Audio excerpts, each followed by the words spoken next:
नमस्कार। आज हम जानेंगे फिनिशिंग क्या है। भवन की दीवारें, दरवाजे, खिड़की इत्यादि की सतह को अंतिम रूप देने की प्रक्रिया को फिनिशिंग कहते हैं। फिनिशिंग में प्लास्टर करना, चिनाई पर पॉइंटिंग करना, दीवारों पर putty, plaster of Paris, painting करना या लकड़ी के सामान पर वार्निशिंग और पॉलिशिंग करना इत्यादि कार्य शामिल है। इस वीडियो में हम प्लास्टरिंग के विषय में बात करेंगे। भवनों की आंतरिक और बाहरी दीवारें एवं सीलिंग को यूनिफॉर्म सरफेस देने के लिए प्लास्टर किया जाता है।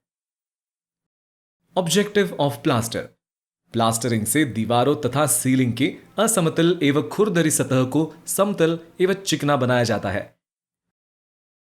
यह ब्रिक वर्क की किसी भी कमी को ढकता है और बारिश से अतिरिक्त सुरक्षा देता है तथा दीवारों पर पेंटिंग करने हेतु एक समतल सतह प्रदान करता है।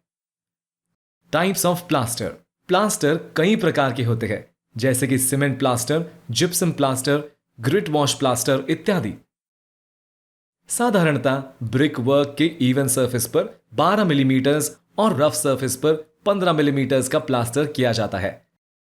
रीइंफोर्स सीमेंट कंक्रीट सरफेस पर 6 मिलीमीटर का प्लास्टर किया जाता है। 15 मिलीमीटर से अधिक मोटे प्लास्टर को 2 लेयर्स में किया जाना चाहिए।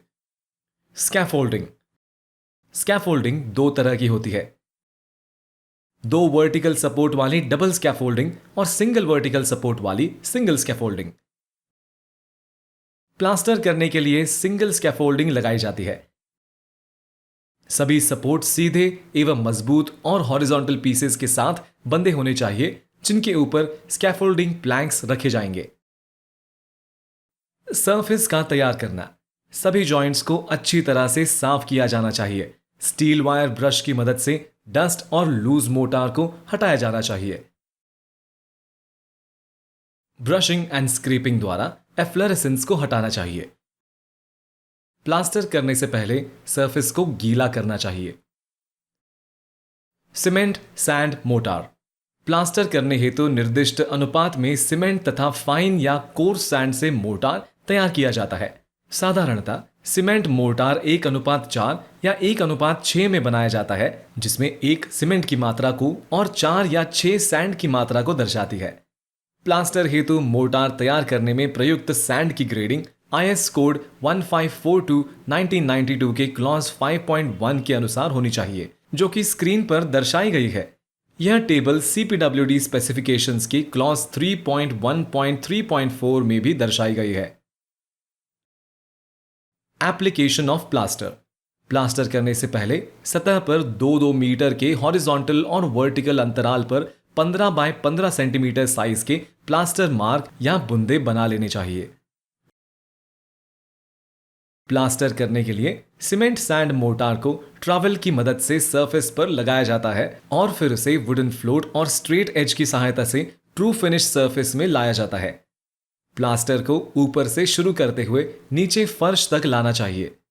प्लास्टरिंग स्प्रे मशीन या ऑटोमेटिक प्लास्टरिंग मशीन के उपयोग द्वारा भी किया जा सकता है, जिससे कि समय की बचत और अच्छी फिनिशिंग प्राप्त की जा सके। जहां मात्रा अधिक हो या समय की कमी हो, वहां इसका उपयोग किया जा सकता है। प्लास्टर के बाद कम से कम 7 दिन तक सरफेस की तराई करनी चाहिए और उसे सुनिश्चित करने के लिए प्लास्टर सतह पर प्लास्टरिंग की तारीख लिखी जानी चाहिए। कंक्रीट के बीम एवं कॉलम और उनके संपर्क में आने वाली ईंट की दीवार पर प्लास्टर एक बार में किया जाना चाहिए। अगर ये अलग अलग किया गया तो उनके जॉइंट्स पर क्रैक आ सकता है।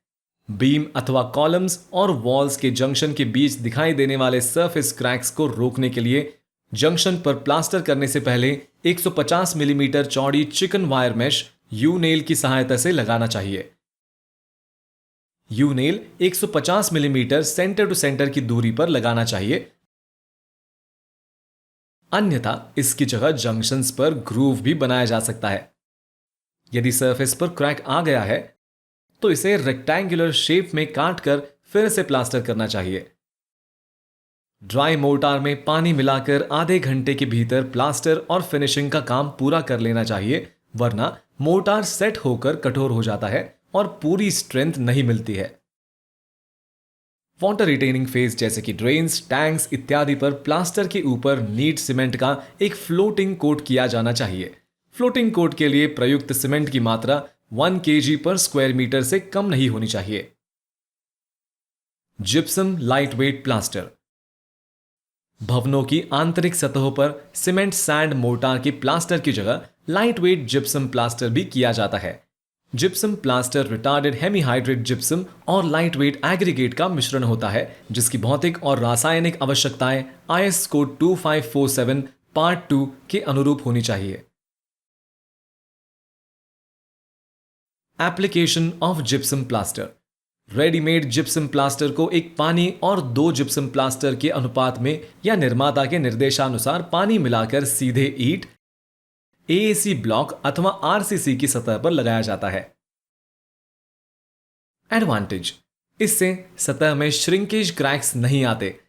यह फायर रेजिस्टेंट, लो थर्मल कंडक्टिव और अब्सॉर्बेंट होता है। इसके ऊपर प्लास्टर ऑफ पेरिस अथवा पुट्टी की आवश्यकता नहीं होती है, क्योंकि इसे लगाने के बाद स्मूथ सतह प्राप्त होती है। इसे आसानी से सतह पर लगाया जा सकता है तथा क्यूरिंग की आवश्यकता नहीं होती है। चूंकि जिप्सम प्लास्टर के ऊपर POP और क्यूरिंग की आवश्यकता नहीं होती है, जिसके कारण साधारण प्लास्टर एवं उसके ऊपर प्लास्टर ऑफ पेरिस करने की तुलना में जिप्सम प्लास्टर करने में समय एवं लागत कम आती है। इसे बाहरी दीवारों तथा पानी व सीलन की संभावना वाली सतह पर नहीं लगाना चाहिए।